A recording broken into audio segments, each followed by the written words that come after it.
Legal. Que conselho, né, você daria para os casais que estão considerando aí a concepção e a gravidez, ou já estão grávidos aí pela primeira vez? Legal. Para o parto? Boa pergunta. Essa a gente não tinha nem combinado, mas eu gosto dessa pergunta. Vamos lá. Presta atenção aí, né? Você que está pensando ou já está, né, com a gestação, né? Tem questões que são técnicas, né? Então, por exemplo, se ela precisa ou não fazer exames, tomar ou não suplementos, essa é uma parte. E tem questões que são logísticas que eu acho bem importantes também. Na parte técnica, isso é muito falado, né? Qualquer um se jogar aí no Google, o que eu preciso saber para engravidar? Tá lá falando, que é o quê? É a pessoa estar em boas condições de saúde, daquilo que depende dela, né? Por exemplo, tá num peso ideal, dentro de um IMC, que é o índice de massa corpórea ideal, que esteja tratando alguma patologia que ela tenha, né? Se ela tiver com hipertensão, com diabetes, ou se ela emagrecer e resolver isso, então ela tem que estar com condições de saúde boas. Se der tempo, seria legal fazer um check-upzinho com alguns exames para saber que tá tudo bem com ela, né? Não só nos sintomas dela, mas nesse check-up. E daí existe um suplemento que é o ácido fólico, que a gente tem em várias comidas, e que no Brasil ela falta um pouco, né? E ela falta um pouco às vezes. Então há uma recomendação geral no Brasil de que a gente entre com ácido fólico para todas as pessoas que estão tentando engravidar. Por quê? A deficiência de ácido fólico ou a deficiência da conversão do ácido fólico, ou seja, quem falta essa substância no organismo pode ter um bebê com problema que se chama meningomielocele, que é quando Minha filha teve. Foi? Ela teve isso? Minha esposa, quando não estava esperando, engravidou, mas começou a fazer o pré-natal e não foi em momento algum, né, quem acompanhou lá o pré-natal dela, informado da necessidade, né, do ácido fólico. Entendi. E ela nasceu com meningomielocele. Meningomielocele, né? Cele. Meningomielocele. Ou só mielocele. E não foi, Braulio, identificado nem durante a gestação. Que ano que ela nasceu? Nasceu em 2001. Em 2001. Entendi. E foi um susto pra gente, né? Descobriu no nascimento. No nascimento. E aí depois? Ixi, essa é uma história que longa. vai um podcast. Ela está bem hoje? Pra contar. Ela teve questões para andar? Quando nasceu, mostrou pra minha esposa, né? Lá no parto, eu não acompanhei dela. Olha, nasceu com um probleminha e tal, e mostrou pra minha esposa. Foi cesárea, tava lá já, né? Acho que meio passada já do procedimento. Olha, mas que problema, né? Mostrou pra ela tava com uma bolinha bem perto aqui no cóccix, em cima, né? Não, ela tem uma bolinha aqui e tal. Depois tira isso, né, minha esposa? Como se fosse da pele, né? Só que o negócio era bem mais embaixo. É mais profundo, né? Aí quando vieram me falar da gravidade, eu me segurei na parede do problema, porque pode ficar... Pode não andar. Pode não andar, né? Tem alguns problemas para andar. Dá também o aumento do crânio lá, como é que chama? Hidrocefalia, né? Pode acontecer. Bom, para resumir, ela nasceu num hospital aqui em Guarulhos, nem existe mais, graças a Deus, esse hospital, que era o antigo Hospital Pio XII. Não sei se você chegou a conhecer, não. Não conheci. Né? Eles trataram isso daí, Braulio, assim, com uma questão banal, tal, né? Quando me falaram da gravidade, eu falei, mas e aí? Não, deixa, ela vai ficar aí, tá indo lá pro chama onde ficam os bebês lá, UTI. Pra UTI e tal, amanhã... Ou berçário, UTI ou berçário. Acho que foi pro berçário até. Amanhã, à noite ou amanhã vai passar aqui o neuro, e aí dá uma avaliada. Entendi. A sorte e tudo isso aí. Eu passei com a minha mãe e tem o nosso primo que eu mencionei com você no início aqui da live, que ele atende lá também no Einstein. Minha mãe ligou para ele e comentou o que tinha acontecido. Ele falou, não, peraí, isso é grave, isso não é assim. Tô te passando aqui o telefone de um amigo meu, médico. Eu não me lembro o nome dele, mas é um dos maiores do Brasil na época, era. E liga para ele e vê isso daí. Foi quando então liguei, fiz o contato e tal. Ele falou, não, isso aí é perigoso por causa disso e tal. Aí a gente começou a correr, foi uma briga com o hospital, né? Eu paguei a parte para ele vir fazer a cirurgia nela no hospital, fez a cirurgia. Graças a Deus, né? Dr. Sérgio Cavalheiro, não sei se você já ouviu falar. Não conheço. Sérgio Cavalheiro, é quem operou a Heloísa. E fez a cirurgia, veio com a equipe dele aqui no hospital, fez a cirurgia aqui. E graças a Deus deu tudo certo. Hoje ela é normal. Né? Não tem assim, não ficou, a não ser uma cicatriz grande, né? Aqui perto das costas e no cóccix, mas nunca teve problema nenhum. Que bom. Isso daí. Então, mas segundo ele, é raro, né? Sempre raro, fica alguma sequela. Sim. E então o que tem de recomendação hoje? Entrar com ácido fólico para todo mundo, que é para evitar que isso aconteça, né? E ainda hoje em dia, eu perguntei o ano por isso, né? Porque a gente consegue imaginar a tecnologia que tinha há 10 anos atrás, há 20 anos atrás, né? Por exemplo, há 15 anos atrás, não tinha WhatsApp, por exemplo. Não tinha como conversar a todo momento com todo mundo, né? No ano que o Ayrton Senna morreu, você lembra que ano foi, né? Você lembra onde você estava, eu lembro onde eu estava. O Ayrton Senna nunca falou no celular na vida dele. Porque o dia que ele morreu não existia celular ainda. Aí você olha e fala, olha só como que é a tecnologia, né? Então, por isso que eu perguntei do ano, porque a gente consegue entender. Em 2001 tinha menos recursos. Hoje, o que tem? Inclusive, dá pra... Quando tem problema, a gente tenta evitar, óbvio, do ácido fólico. Quando tem o problema, dá para detectar já intraútero e existe correção intraútero, inclusive. Já intraútero. Então, intraútero para prevenir que a coisa se desdobre mais lá na frente, né? Talvez naquela época não tinha essa condição. Não, essa cirurgia com certeza não tinha, porque no Brasil as primeiras foram feitas agora recentemente, então não tinha. Então a preparação para pré-natal é estar com a saúde em dia, né? A gente tem pilares de saúde, né? Que é comer bem, dormir bem, tomar água, fazer atividade física, né? Que todo mundo fala para todo mundo, isso é óbvio, né? Então, estar bem de saúde e suplementar ácido fólico, ponto. E da parte logística, que esse é um ponto.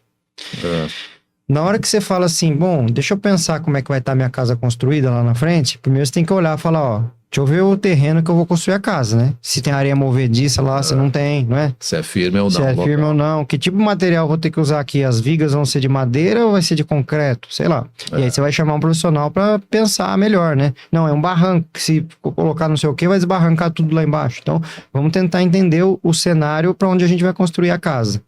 Qual que é esse cenário?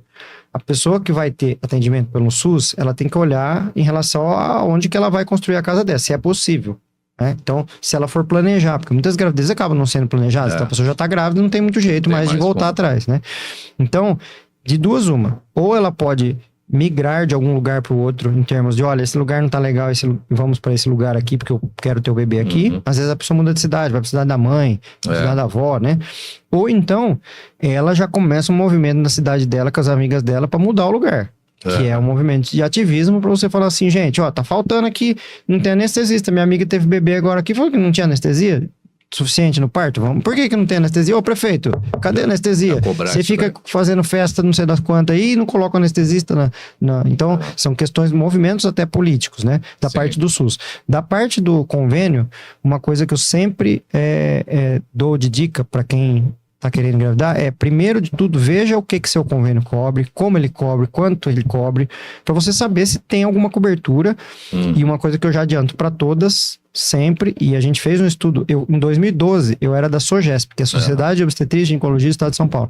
E no grupo que a gente estava lá, que era o grupo de defesa profissional, a gente estudou todos os convênios, pelo menos os 20 principais, para ver o que cobria.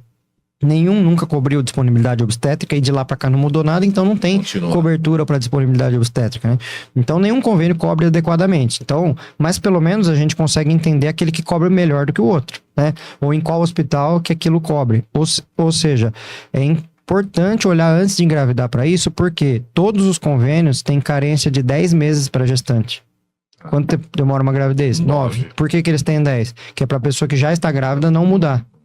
Não mudar de convênio, ou não fazer um convênio naquela hora. Você só pode fazer, aí você tem 10 meses de carência para daí ter o bebê, né? Então você acaba não tendo esse acesso. Então, um planejamento interessante é olhar logisticamente onde vai ter o bebê, com quem... Seja no SUS ou seja no particular. Com quem vai ter o bebê, no sentido de com quem que esse convênio vai cobrir ou não vai, ou se não vai cobrir, se eu vou ter que contratar uma equipe que não tenha nem no SUS e nem no convênio, ou seja, a área particular ela só existe porque o SUS não dá conta de tudo e o convênio também não, né? Aí sobra uma área. Eu fui sendo empurrado para ser particular. O meu sonho era trabalhar pelo SUS, eu me formei para isso, eu queria mudar ali e eu vi que não ia dar tempo de eu mudar enquanto eu vivesse. Eu falei, então, enquanto eu vivo, não muda muito, não dá para melhorar. Tem muita coisa boa lá dentro, muita melhor que no convênio, inclusive. Mas no meu micromundo ali onde eu dava plantão, você quer um exemplo? Eu passava o plantão 7 horas da noite, Aí eu ligava depois que eu ficava preocupado e curioso para saber o que aconteceu com as pessoas que eu deixei em trabalho de parto. Falei, ó, e a fulana, a B e a C que eu deixei aí. A enfermeira falava, Braulio, o médico que entrou fez cesárea em todo mundo para ir dormir mais cedo. Nossa, caramba. Então não tinha como eu compactuar com isso. Não tinha. E aí eu vi, não vai dar. Aí eu pus aquele pezinho na água gelada do convênio, já vi que não cobria nada, e aí eu fui sendo empurrado para ser um médico particular. Isso, esse ponto que você falou, era no SUS ou no particular? Desse plantão no SUS. No SUS. No SUS, porque no SUS tem isso também. No SUS não tem a questão do dinheiro, mas tem a questão de dormir, né? O cara tá de plantão lá, ele quer dormir e falar, ele não se importa. Então, muitas vezes acontece isso. Não tô falando que é em todo o SUS, tá? Tem hospitais... Um exemplo de SUS no Brasil é um hospital que se chama Sofia Feldman, que é em Belo Horizonte. Tem 1.000 nascimentos por mês nesse hospital. E lá é o SUS que dá certo, o SUS que faz do jeito certo, que tem uma taxa de 10 a 15% de cesáreas, que tem os índices todos dentro daquilo que é recomendado. Científico, né? Aí você fala, por quê? Porque tem pessoas comprometidas lá. Como é que chama o hospital? Sofia Feldman. Sofia Feldman, Belo Horizonte. Na nossa turma, todo mundo conhece muito, assim, né? Quem conhece sobre parto. É uma referência de hospital do SUS no Brasil. Não só lá em Minas, mas já no Brasil inteiro. Ele é o hospital que tem a melhor qualidade em relação ao atendimento de partos pelo SUS. Então, tem como dar certo? Tem. Pessoas comprometidas, conheço vários que trabalham lá. Tem essa ideologia voltada para a base de ciência, né? Aí você fala, tá, então me fala aí qual hospital particular do Brasil que tem isso. Sabe qual que é? É um que chama nenhum. Não tem nenhum hospital particular no Brasil, nenhum, que no setor de obstetrícia se preocupe, não que não se preocupe, se preocupar eles se preocupam, mas que tome medidas e tome estratégias para que tenha 15% de cesáreas apenas. Não tem, não existe. Mesmo os mais renomados, Einstein, Sírio-Libanês, Samaritano. Eu vou citar o Einstein por vários motivos. Primeiro que eu nasci lá, segundo que eu atendo lá, eu sou externo, né? Eu sou autônomo. Mas terceiro que dentre todos ele é o melhor de todos. Por quê? Porque o Einstein é um hospital que ele tem um organograma. Eu fiz um MBA de gestão pelo Einstein também. Então, além de tudo, eu entendi um pouco da gestão, entendi do funcionamento. Eles têm um organograma muitíssimo interessante de como se estratificam as divisões de tarefas ali dentro, de como, da política de segurança do paciente. Eles têm um selo que se chama JCI, que é Joint Commission International, que é um selo americano para dizer assim, ó, esse selo tá carimbado aqui, esse hospital é muito bom. Né? O reconhecimento do trabalho dele nesse sentido. Esse selo ele tem 1.200 itens a serem cumpridos. Nossa, só que na hora que chega no item maternidade é o único que esbarra. Por quê? O Einstein é o que tem menor taxa de cesáreas dentre os particulares de São Paulo, 65% de cesáreas. Ou seja, tá faltando tirar 40 aí. Muita coisa, tá bem longe. Tá bem longe. Mas aí o que é? É culpa da mulher que procura? É culpa do médico que tá lá? É culpa do... Não, é multifatorial. São várias coisas que levam a isso. Mas, dentre todos, com certeza é o melhor. O Einstein criou um projeto que se chama Projeto Parto Adequado, que foi, na época que criou, agora não sei como está, mas 40 hospitais aderiram, que são metodologias para ir melhorando, mas da forma que eu falei, um pouco mais conservadora. Muito tempo. Eu sou um pouco mais progressista e eu gostaria que as coisas mudassem mais rápido, né? Então, um dos meus sonhos, inclusive, que eu nunca falei para eles lá, mas caso eles ouçam essa entrevista aqui, eu nasci no Einstein e eu acredito que eu tenha voltado lá, no lugar que eu nasci, para o médico ir viajar para o Réveillon, para ajudar a mudar a coisa lá dentro e para ajudar a que eles cheguem em números adequados daquilo que a ciência exige, não, daquilo que a ciência recomenda, daquilo que a OMS recomenda, e ainda melhor, com um selinho lá dizendo que eles são realmente o melhor hospital do Brasil, porque eles são de fato, mas tá faltando essa parte. Só nessa parte, nessa questão. Então tá aí dado o recado. Tá dado o recado. Mas eles sabem, alguns sabem, os coordenadores sabem, eu converso com muitos. Isso que eu ia perguntar já. Eles estão cientes dessa tua... Estão cientes. Estão porque no MBA, os professores todos, eu era o mais chato que falava disso lá com eles. E os professores, alguns são coordenadores, são o superintendente, o presidente mesmo do Einstein e tal. Então eles sabem sim, e eu acredito que eu tenho uma missão na Terra. Cada um tem a sua missão, né? A missão pode ser íntima, do tipo, a minha missão é cuidar do meu filho, do meu cachorro. E tem pessoas que têm uma missão do tipo, para mudar o mundo. Eu acho que eu tenho uma das minhas missões é ajudar a mudar o mundo que me cabe. Né? Tá dentro do seu... do meu quadradinho aqui.